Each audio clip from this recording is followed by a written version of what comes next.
Humans silently forged planet-sized warships. The galaxy caught off guard completely.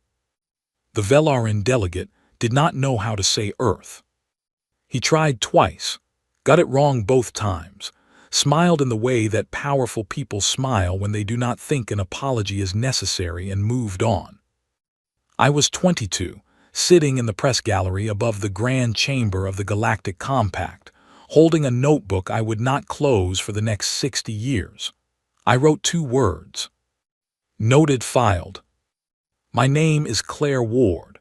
I was assigned as junior archivist to humanity's first diplomatic delegation to the Galactic Compact, which means I was one of 4 humans in that chamber who did not have to pretend the mispronunciation was acceptable. The other 3 were diplomats. Pretending was their job. Mine was to write things down. So I wrote things down. The ceremony was called the induction of new civilizations into the Galactic Compact. The Compact had been running these ceremonies for roughly 400 years. They had a rhythm to them. The senior member, which was the Velarin Collective, which had been senior member for as long as the Compact had existed, would read the induction charter. The new civilization's representative would sign. Everyone would applaud in whatever manner their biology permitted. There would be a reception. We signed. They applauded. The delegate from the Dresh hegemony, a species that communicated partly through color changes in their neck frills, presented humanity with a gift. The frills were amber and violet, which their cultural liaison translated as warmth and gentle encouragement. The gift was a box. Inside the box was a beginner's guide to interstellar navigation and a star atlas printed in Dresh, with small annotated symbols marking the locations of what the atlas called civilizations in developmental stages. Earth was marked with a symbol that translated, roughly, as potential. I put the box under my chair. I left the bow on it. I kept looking at the bow for the rest of the ceremony. The bow was gold and pressed flat, and it had a small card attached that said, "With best hopes for your journey." The bow was where I kept what I was feeling, pressed flat, filed. After the reception, I went back to the delegation's quarters and wrote 3 pages of detailed observations about the ceremony. Every dismissal, every moment of condescension dressed up as courtesy. Every time a Velarin official looked past a human diplomat to speak to the Caliph representative standing behind them, because the Caliph had been Compact members for 60 years and were therefore worth directing eye contact at. I filed it all. That was my job. It was 3 years later, year 3 of humanity's membership in the Compact, when everything changed direction. Admiral Helen Grant called a meeting with 7 people. I was one of them, the only non-military presence in the room, which told me this was a meeting that needed a witness more than it needed a plan. Helen put one question on the screen. What can we do that no one is watching us do? The room was quiet for a moment, not the quiet of people who do not have answers, the quiet of people who are deciding which answer to say out loud first. Owen Ellis, who had the specific kind of stillness that belongs to engineers who have been thinking about a problem for longer than the meeting they are sitting in, said one word. Anything. Helen did not smile. She pulled up a star map and circled a region in the outer system, past the last recognized boundary of human space, past the belt, past the transit lanes, into the long dark nothing that sat beyond everything we had claimed and everything the Compact monitored. The Uit cloud, 7.5 trillion kilometers from the sun, cold, empty, uninteresting to everyone who was not specifically looking for it. Perfect. The doctrine was named Hearthstone. I named it, actually. Nobody asked me to. I was writing up the meeting notes and the name appeared in my head the way names sometimes do, fully formed, and I put it on the cover of the file. Helen saw it the next morning and did not change it. The official doctrine was 3 sentences. We will not ask permission. We will not announce capability. We will build in the dark and we will build big. I was assigned as Hearthstone's archivist. Helen told me I was writing this for whoever came after. She said it the way people say things when they already understand that they will not live to see the ending. She was right, she did not. I was 25 years old when Owen Ellis stood in front of a blank wall in a classified room on Earth Station 1 and drew the rough dimensions of what would become the first vessel. He did not use precise measurements that day. He just drew a shape. It was roughly the size of a moon. He tapped the drawing with one finger and said, "We can do this in 80 years. Maybe less if we are committed." Committed, that was the word he used. We were committed. The cover story was ice capture. Humanity was constructing long-range infrastructure for deep field resource extraction. Boring. Necessary. Exactly the kind of activity that makes compact monitoring officials stop reading mid-report and move on to something more interesting. We had learned something important in those first 3 years of membership. The compact was very good at watching for threats they already understood. They were not good at watching for things that did not look threatening. Ice capture operations looked like ambition but not like danger, so ice capture it was. Year 6. First structural components transported to the outer construction field, disguised within a legal ice capture convoy. Nobody stopped us at the transit lane checkpoints. The compact auditor who reviewed the filing that quarter noted that humanity was showing admirable industrial initiative. Owen sent me a copy of that review with no message attached, just the quote circled. I put it in the archive. I put everything in the archive. That was the deal. Every decision, every calculation, every name of every person who touched this thing and kept their mouths shut, which was everyone, which was all 4,312,000 of them over the century that followed. 4 million people. Not one word. I have thought about this more than I have thought about the ships themselves. The ships were steel and mathematics. The silence was a human thing, and human things are harder to build. But we built it. The first frame strut of what would become the warship Grandmother was laid in year 7 of Hearthstone. 3,400 kilometers long. I noted it in the archive the same way I noted everything. The Dresch Hegemony's gift box sat in my quarters with the bow still on it. I did not open it. I looked at it sometimes and thought about the word on the atlas. Potential. They had no idea. Owen Ellis used to say that the hardest part of a century-long project is that no single human being can carry the whole thing in their head. He was right. He had been right about most things, which is part of why his death, 31 years in, hit the project the way a structural fault hits a bridge. Not catastrophically, not immediately, but in a way you feel before you fully understand. He died in year 38 of Hearthstone, heart failure. He was 71. He had spent the last decade of his life in the outer construction field, living aboard a converted transport vessel that he refused to redecorate because he claimed comfort was a distraction. His funeral was held inside Grandmother's unfinished primary bay. The bay was 900 kilometers across. Owen's casket was a small dark rectangle in the center of it. The ceiling above him was exposed framework, ribs of dark alloy curving up and disappearing into the dark, and through the gaps in the frame you could see the outer construction lights, still running, because the work did not stop for the funeral, because Owen would not have wanted it to, and everyone knew it. 900 kilometers, one casket. The scale felt right. I stood at the back of the gathered personnel, 2,000 people, which looked like nothing in that bay, and wrote in the archive. I described the bay dimensions. I described the lighting. I noted the attendance figure and the time. I did not write what it felt like. That was not my job. The project passed to a woman named Patricia Cole, lead structural engineer, 44 years old, who had grown up watching her father work on the outer construction field, and had joined the project at 19, and had never once considered doing anything else. Patricia did not have Owen's stillness. She had a different quality. She moved fast and talked fast and made decisions fast and was always right about 3/4 of them and spent the remaining quarter fixing what the first 3/4 had caused, which still put her ahead of most engineers.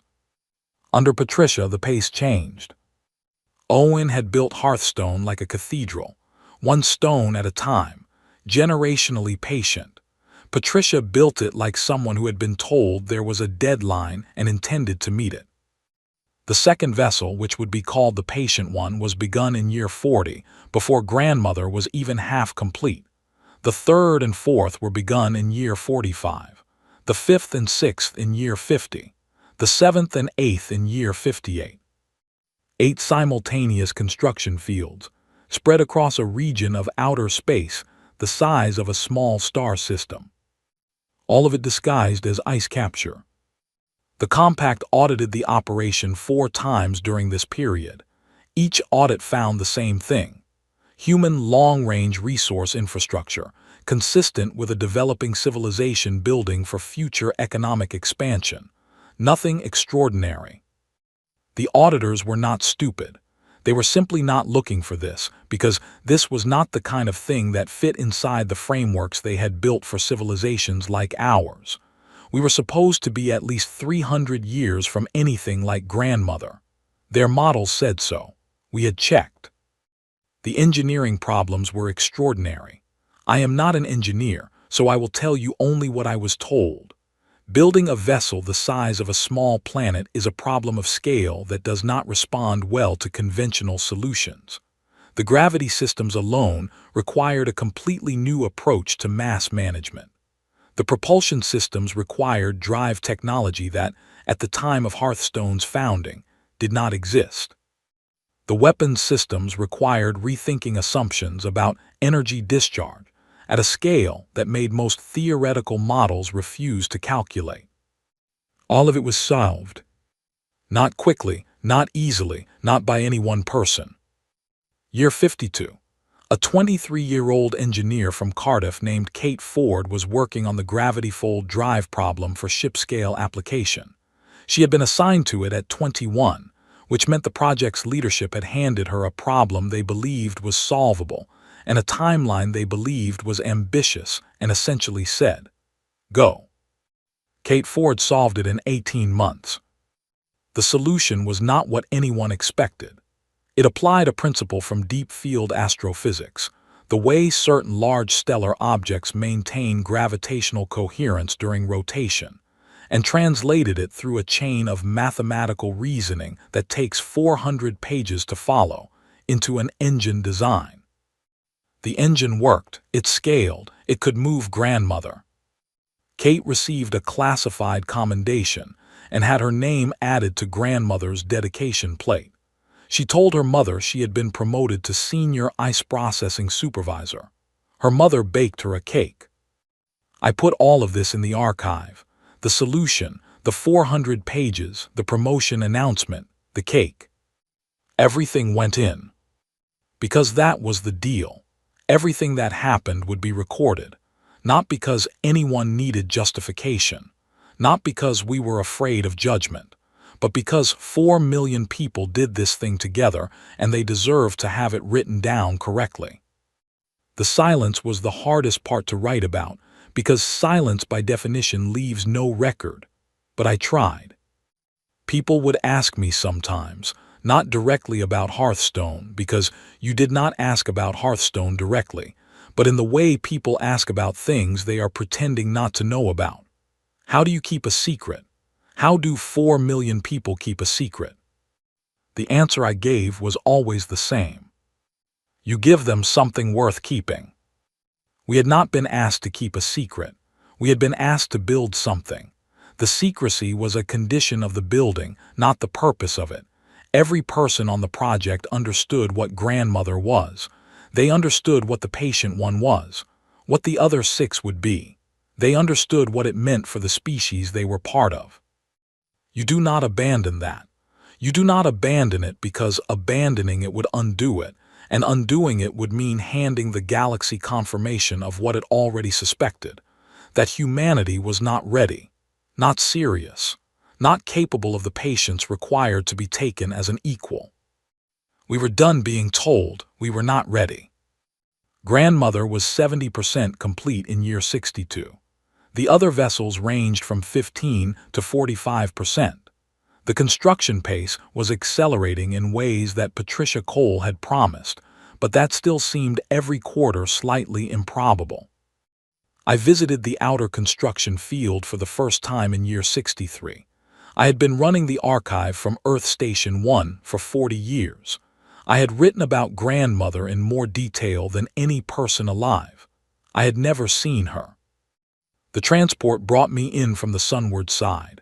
The pilot, a quiet man named Gary Webb who had been flying supply runs to the outer field for 20 years and had stopped being impressed by the scale of things, said nothing as we approached. He had seen it enough times. He just flew. I saw it. I do not have the right word. What I have is this. I sat in the co-pilot seat with my notebook open and did not write a single thing for 11 minutes.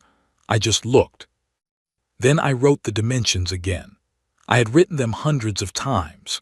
3,400 kilometers for the primary hull. That number had always been a number to me, the way very large numbers are always just numbers when you cannot see them. Now it was a horizon. Gary flew us along the ventral hull, which took 40 minutes at cruising speed, and I watched the hull roll past the viewport like the surface of a world. Which it was. It was the surface of something world-sized, except this world had been built by human hands, human calculations, human silence. We passed Owen Ellis's dedication plate at the 2-hour mark, a small rectangle on a hull that went on forever in every direction. His name, his dates, the words. He asked the right question first. I pressed my notebook flat against the viewport glass, not the same as touching the plate, but close enough for now. We landed. I had work to do. The anomaly report came in on a Tuesday. I remember this because I had been eating lunch, a plate of rice and chicken that went cold during the 11 minutes it took me to read the initial report, and because the Tuesday detail felt irrelevant at first, and then essential, and then it became simply the kind of small fact that nails a memory to a specific place in time. The Compact's Deep Field Survey drone, designated VLR-1147, had clipped the outer electromagnetic boundary of the grandmother construction field at year 98 of Hearthstone. It had been on a routine mapping pass of what the Compact's charts designated as an uninhabited deep field zone, which was accurate, technically, if you did not count the 4 million people working there. The drone sensor array had returned 17 seconds of visual data before grandmother's electronic countermeasure suite cut the feed. 17 seconds. In those 17 seconds, the drone had captured visual confirmation of a large, geometrically regular structure of obviously artificial origin, with attached construction equipment operating at industrial scale, in a region of space that was supposed to contain nothing more interesting than ice. The Compact's Deep Field Analysis Office, which processed roughly 2,000 anomaly reports a month, and had a staff of 14 flagged VLR-1147's return as a possible large-mass natural object, possible artificial feature, low confidence, low priority, no action required. Low priority. I read that line 4 times. The system worked. It worked not because we had fooled anyone. The data was there. The 17 seconds were clear enough that a careful analyst could have extracted useful information. It worked because no one in the Compact's bureaucratic structure was built to imagine a civilization the size and age of humanity doing something this large in this kind of silence. Their frameworks had no room for it. Their models said it was impossible. So it was filed as low priority. We had 8 months maybe. 8 months until someone with too much time or the wrong kind of boredom pulled file VLR-1147 out of the low priority queue and looked at it properly. The Admiralty met within 24 hours of my report reaching Helen Grant's successor, Admiral Daniel Price. Daniel was 60 years old, former combat engineer, the kind of person who gave off the impression that he had already considered the worst possible outcome of any situation and found it workable. He sat at the head of the table in the way that people sit when they have made their decision before the meeting started and are running the meeting as a courtesy to everyone else. I attended as archivist, which meant I sat against the wall, not at the table, and wrote everything down. The options were laid out. First, accelerate completion to maximum pace and finish before the compact's analysts escalated VLR 1147. Roughly 8 months, brutal conditions, significant risk of detectable activity increase. Second, abandon the construction fields, disperse equipment and personnel, and let a century of work dissolve into the dark. Third, reveal Hearthstone in its current incomplete state. Negotiate from a position of partial capability. Begin the conversation humanity had been building toward for 100 years, but begin it before the fleet was ready, from a weaker hand. 8 people at the table. The vote was taken at the 40-minute mark. 8-0. Accelerate. I do not know if anyone at that table felt something when they voted. They did not show it. They did not show it because they were military officers who had spent their careers preparing for exactly this kind of decision, and because showing it would have cost them something they needed for what came next. What I know is that when Daniel Price stood up from the table, he put both hands flat on its surface, looked at the door for a moment, and then walked out without saying anything else. That was the whole of it. The word went out to the construction fields in encrypted packets, dressed in logistics language, distributed through 18 relay points, so no single intercept could carry the whole message. The actual content was 4 words. Move the timeline up. 4 million people did not ask why. They just moved. My notes from year 99 are longer than any other year in the archive because everything was happening faster than I could organize it. Shifts extended. Supply convoys ran continuous loops. Personnel who had been scheduled for rotation back to inter-system stations stayed. Nobody was ordered to stay. Nobody left. The patient one came online first. She had been closest to completion when the acceleration began. Her final structural phase took 19 days. Her drive systems ran full diagnostics in 11. She was certified flight-ready in 32 days, which was a figure that Patricia Cole, still alive at 91 and still furious about everything that was not done correctly, called acceptable under the circumstances. Grandmother came online 3 days later. Then the ship called Old Teeth, named by the generation of workers who had built her middle hull decades ago, and had a specific sense of humor about the whole thing. Then 5 more, each named by the hands that finished them. They were not given imposing names. They were not named for gods or battles or grand gestures. They were named the way you name things that belong to you. Grandmother, the patient one, Old Teeth, Long Road, Night Keeper, The Quiet Machine, Carry On, The Last Argument. The last name was Daniel's idea. He gave no explanation. I filed it without comment. On the final day of year 99, all 8 vessels were certified flight-ready. I was standing in Grandmother's primary observation bay when the certification came through. The bay was large enough that sound did not carry well.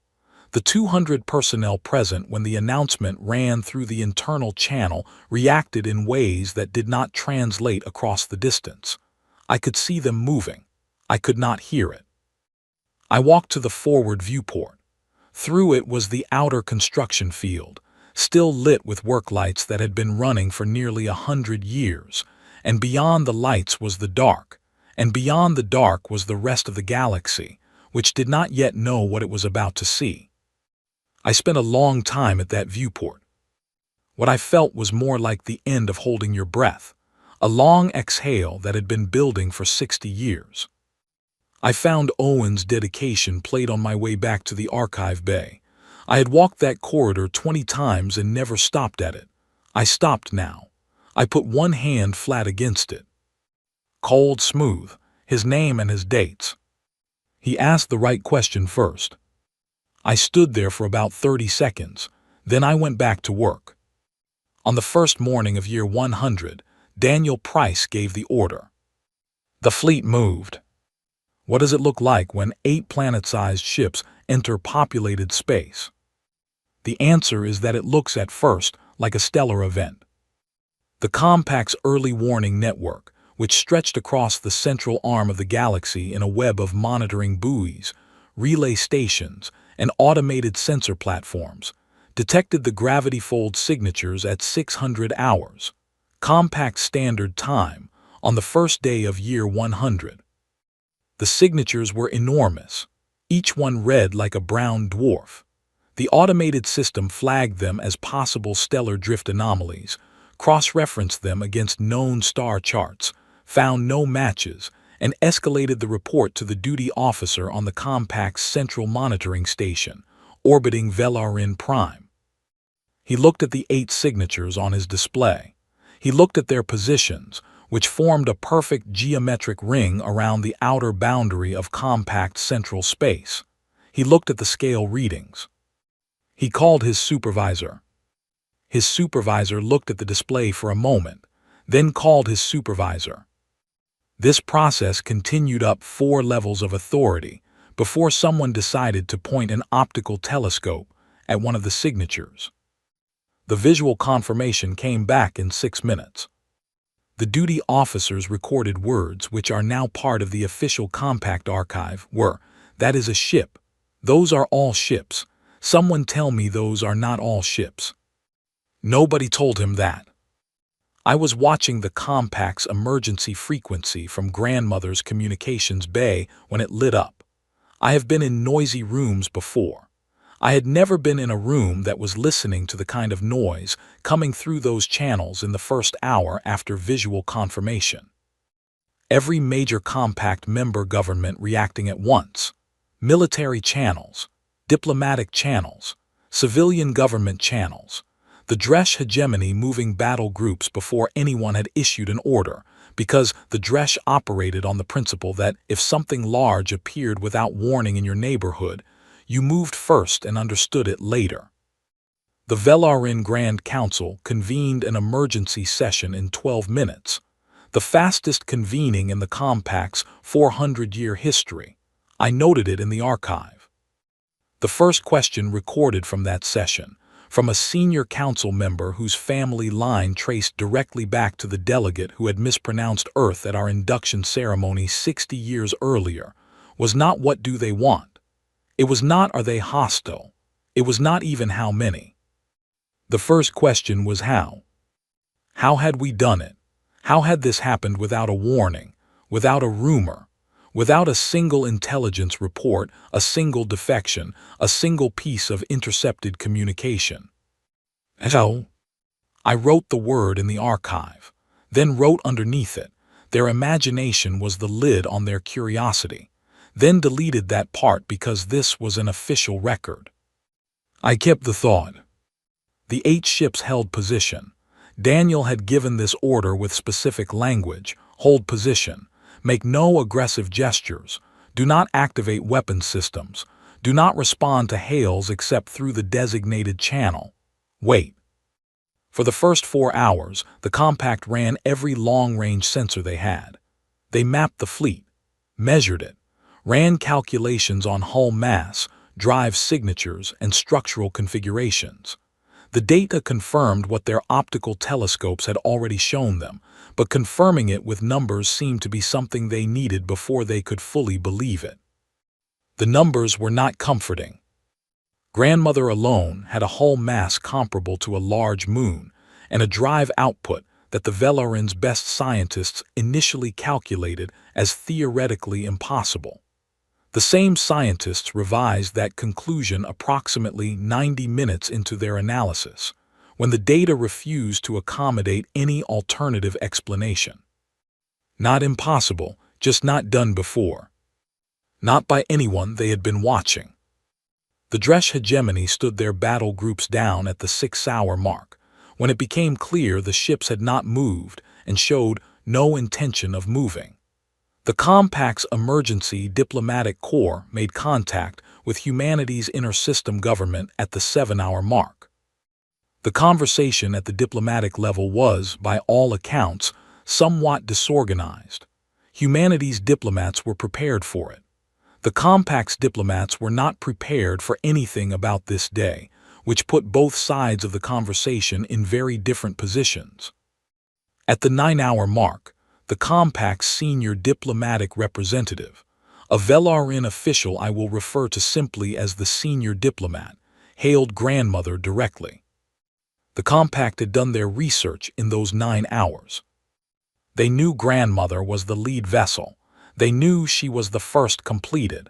They knew the history of her construction. The call went to the communications bay. I took it. Not Daniel, me. Daniel had made this decision 3 days before the fleet launched when he called me into his office and said, "You are taking the first hail. You are the archivist. It is your record. You should answer for it." I did not disagree. The senior diplomat's voice came through the translation system flat and deliberate. The Velarin modulate emotion through frequencies the translation technology stripped out, so every statement arrived in a level tone regardless of what was underneath it. "We were not aware," the senior diplomat said, "that humanity possessed this capability."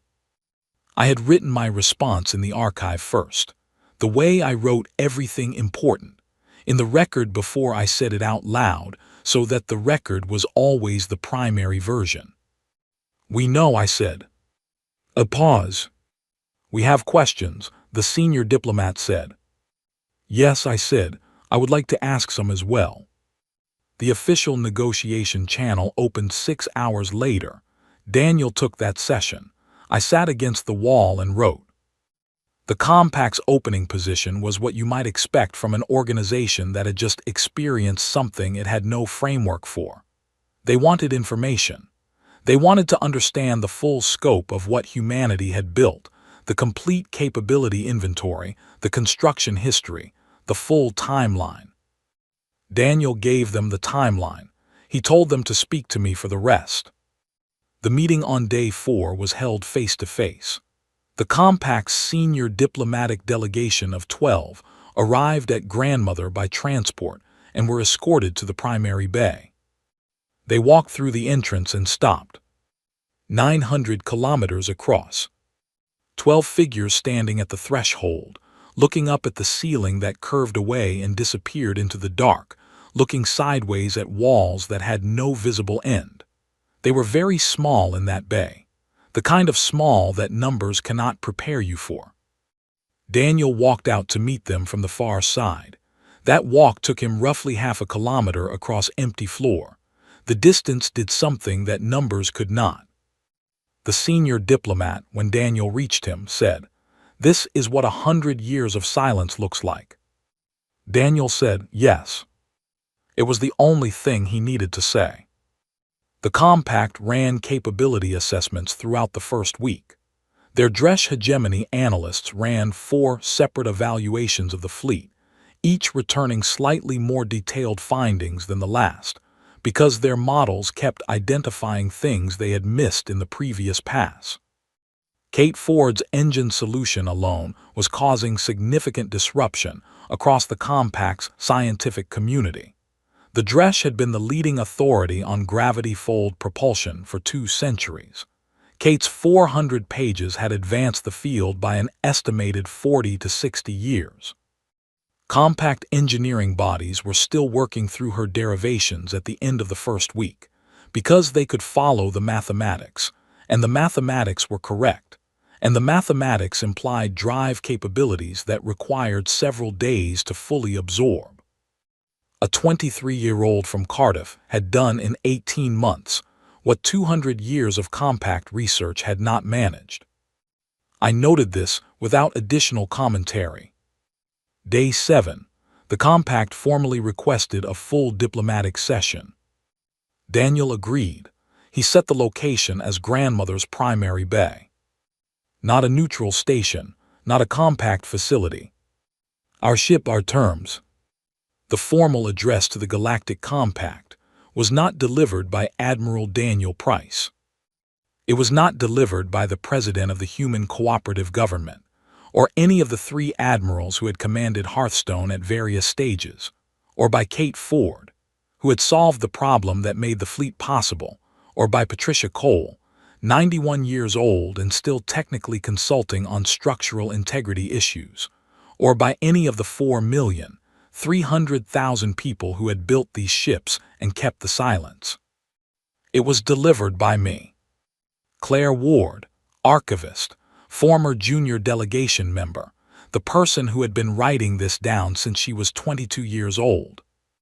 Daniel told me the address was mine to give. He said it the same way Helen Grant had told me I was writing this for whoever came after. Matter of fact, final. He did not explain his reasoning, and I did not ask him to. I had been preparing it for 60 years, in the way you prepare for something you did not know you were preparing for. Every file, every entry, every moment of nodding and filing and moving on without explaining. The address was 47 minutes long. I delivered it from grandmother's primary communications bay, direct feed to every compact member government, every diplomatic channel, every public frequency the compact's network could reach. Roughly 400 billion sentient beings across 16 species received it simultaneously, in whatever translation format their languages required. I spoke in the flat, even tone I had used for 60 years of archive work, not because I felt flat, because the document deserved a flat voice, because a flat voice delivering this specific content is a more precise instrument than an emotional one. I began at the beginning. Year 0, the induction ceremony, the mispronounced name, the gift box. I did not editorialize. I described what happened. Dates, names, specific words spoken by specific officials, drawn from the original record. The Compact's own diplomatic transcripts, which I had obtained through completely legal archival exchange requests over 60 years, provided much of the documentation. I read them, their own words back to them. Not as accusation, as record. I described the cultural development package, the star atlas, the symbol that meant potential. I described every audit that had cleared our construction activities. I read the auditor's exact language, admirable industrial initiative, consistent with developmental stage expansion. No action required. I described Owen Ellis's question and the Admiralty's answer. I described Kate Ford's engine solution. I described the 4 million workers and the 3 generations of silence. I described Owen's funeral in the 900-kilometer bay, his casket a small dark rectangle in the center of it. I described everything. When I reached the section on the delivery of the Hearthstone archive to the Compact's Central Records Office, I paused. Just briefly. The full archive, I said, contains the name, contribution record, and confirmed personal history of every individual who participated in Project Hearthstone from year 1 to year 100. 4,312,847 people. Their names are on record. They did this. They should be known. I let that sit for a moment. Then I moved to the terms. Humanity's terms were not what the Compact expected. I know this because the diplomatic frequency traffic that came through in the hours following the address showed a consistent pattern of confusion, followed by a second read-through, followed by more confusion. They expected demands, territory, resources, dominant voting weight, the kinds of things that powerful civilizations had historically extracted from the Compact when they arrived with sufficient leverage to ask for whatever they wanted. We did not ask for territory. We did not ask for resources. We did not ask for tribute or apology or symbolic acknowledgement of our capability. We asked for one thing: restructured representation in the Compact's governing assembly, voting weight proportional to demonstrated capability rather than civilization age, A new framework for what counted as capability, not years of membership, not volume of claimed space, not rate of expansion, but demonstrated achievement. Scientific contribution, problem-solving capacity, industrial output, the things that could be measured against results rather than against time. Under the old framework, humanity was a developmental stage member, minimal voting weight, advisory status in most governance chambers. Under the proposed framework, evaluated by the metrics we had specified, humanity ranked in the top 4 of all compact member civilizations. We had done the math. We had included the math in the proposal. We had included, as an appendix, 6 independent verification methods for each metric. We had been thorough. We had had 100 years to prepare. The compact had 2 weeks to ratify or decline. The 8 ships held position. I went back to writing. The 2 weeks were not quiet. The diplomatic channels ran continuously. The compact's member governments argued with each other, with their own internal factions, with their scientific advisory bodies, with their legal interpretation chambers. The Velarin held 11 emergency sessions in the first week alone. The Dresh ran 4 separate capability assessments of the Hearthstone fleet, each one returning findings slightly more detailed than the last, because their analysts kept identifying things they had missed in the previous pass. Kate Ford's drive solution was still causing disruption. Compact engineering bodies were still working through her derivations at the close of the first week, because they could follow the mathematics, and the mathematics were correct, and the mathematics implied things that required several days to fully absorb. On day 9, I received a communication from a Calith scientist, the Calith being 60-year compact members who had been generally well-disposed toward humanity, and who had been the only delegation at the original induction ceremony to pronounce Earth correctly. She wanted to formally request access to the full Hearthstone archive for research purposes.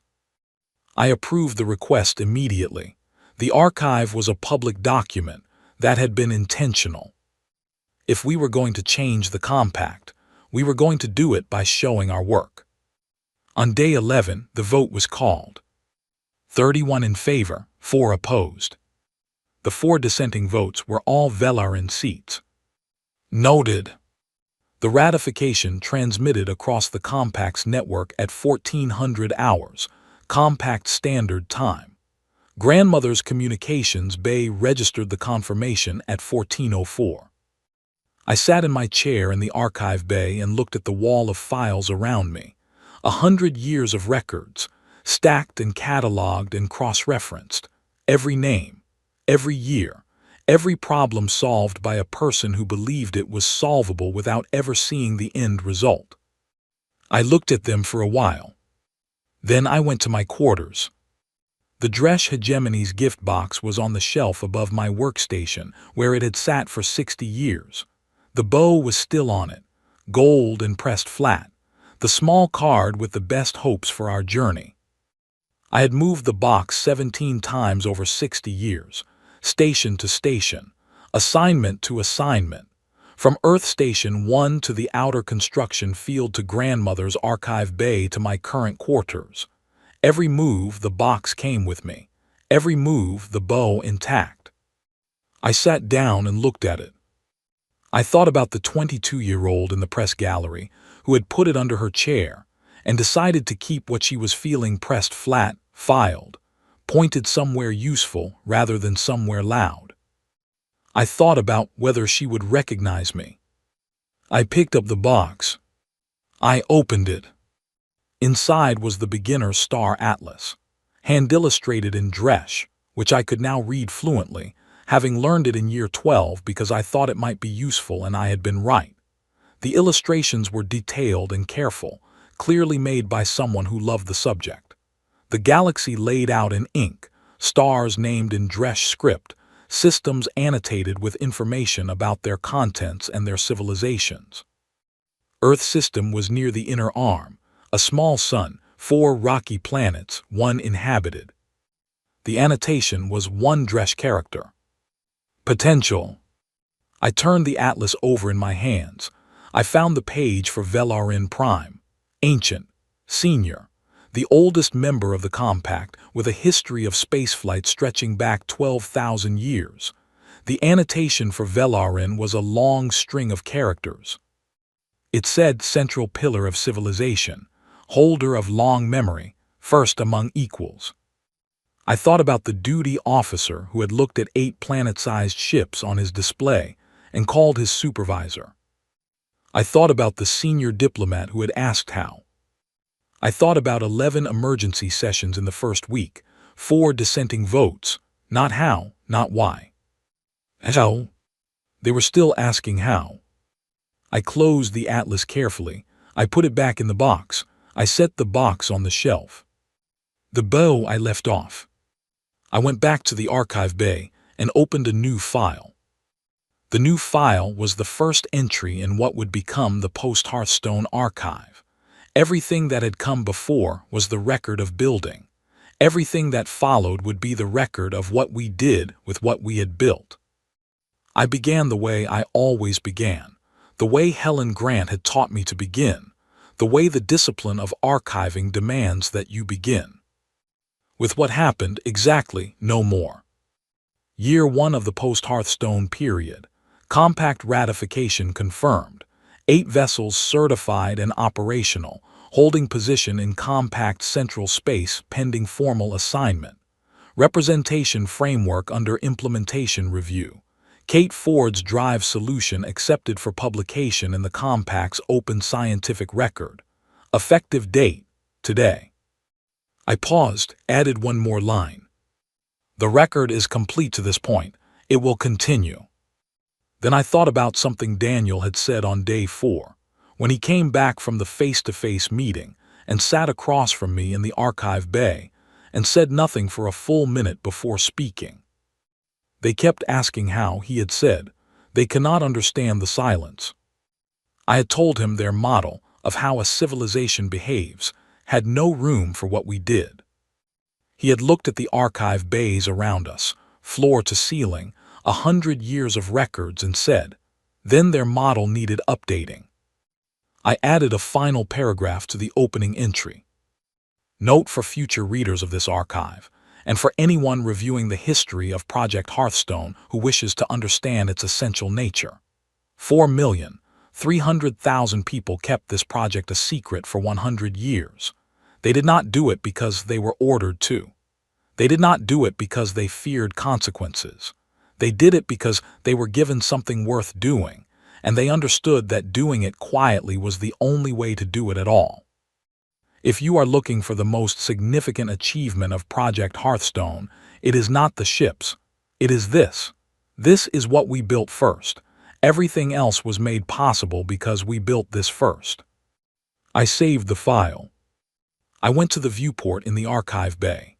Through it I could see the edge of one of Grandmother's secondary hull sections, and beyond that the dark, and beyond the dark, closer than it had ever been, the warm scattered light of the galaxy's inner arm. Grandmother was going to move soon. All 8 of them were. Back toward the center, back toward the inhabited systems, back toward the part of the galaxy that was now going to have to figure out what to do with us. With our ships, with our seats at the table, with our votes and our voices, and 400 pages of drive solutions, and 100 years of silence that nobody could fit into any model they had. I thought about Helen Grant, who had circled the Uit cloud on a star map 60 years ago and asked the right question. I thought about Owen Ellis, who had said one word and meant it more than most people mean a sentence. I thought about Kate Ford and her mother's cake. I thought about Patricia Cole, who would be furious at her characterization in this archive, and whom I planned to let read it before finalizing anything, because she had earned that. I thought about 4,300,000 people who had gone to work every day on something they would not live to see finished, and had gone anyway, and had said nothing, and had handed the next person whatever they had managed to get done, and had trusted that the person after that would do the same. They had been right to trust. The light from the inner arm was very steady through the viewport, Old light. The kind of light that had been traveling a long time to get here. We had been traveling a long time too. Grandmother's drive systems came online with a vibration I could feel through the floor but not quite hear. The kind of thing that was below sound but above silence. A feeling rather than a noise. She was moving. I sat down at my workstation. I opened the archive. I kept writing.